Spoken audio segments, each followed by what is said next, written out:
పిల్లలను ఇంటికాడ ఉండి పట్టుకుంటే కష్టం. ఆ పట్టుకుంటప్పుడు కనబడతాయి అంటే పట్టాబట్టే సుక్కలు కనబడతాయి. గట్లుంటది.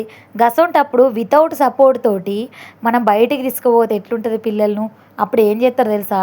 పట్టపగటిలున్న సుక్కల్ని తీసి చేతిలో పెడతారు. గట్లుంటది వాళ్ళ బిహేవియరు. ఒకడు ఎద్దు అంటే ఒకడు దుడ్డు అంటాడు. మరి గింత రిస్క్ తీసుకొని పిల్లల్ని ఎందుకక్క బయటికి తీసుకుపోవుడు? ఇంట్లోనే ఉండొచ్చు కదా! బావ లేడా? ఏమైనా పనులుంటే బావ చూసుకోడు అనుకోవచ్చు. సో, బావ కొంచెం హాస్పిటల్ ఫీల్డ్ కాబట్టి కొంచెం బిజీగా ఉంటాడు. మనం కావాల్సిన టైంలో లీవ్ ఇయ్యాలంటే ఇయ్యరు కదా! అందుకోసమనే వీలైనంత వరకు పిల్లల్ని బయటికి తీసుకొని అలవాటు చేసుకోవడానికైతే నేను కంపల్సరీగా ట్రై చేత్తా. కానీ బాగా ఇబ్బంది పెడతారు. ఇగ నేను కొంచెం మీసేవ పనికైతే పోయినా, అదైతే మీకు చూపెట్టలేదు. దాని పక్కపొంటి సందులో మాత్రం ఇగో వీళ్ళు ఏసే అంగడి గిది. ఏడికి పోయినా గిదే అంగడి. నా బ్యాగో కాడ ఓ చెప్పు ఉంటది, ఓ చెప్పు ఉండది. 2 చెప్పులు ఎన్నో వారేత్తరు. కొంచెం నాకంత తలకాయ తిరిగినట్టు అయింది. కూల్ డ్రింక్ తీసుకుంటే నన్ను ఒక్క బుక్క కూడా తాగనీయలేదు. మొత్తం వాళ్ళే తాగిర్రు. ఇగ ఏం చేసుడు చేసేదేం లేక సప్పుడేక ఉండాల్సొచ్చిందన్నట్టు.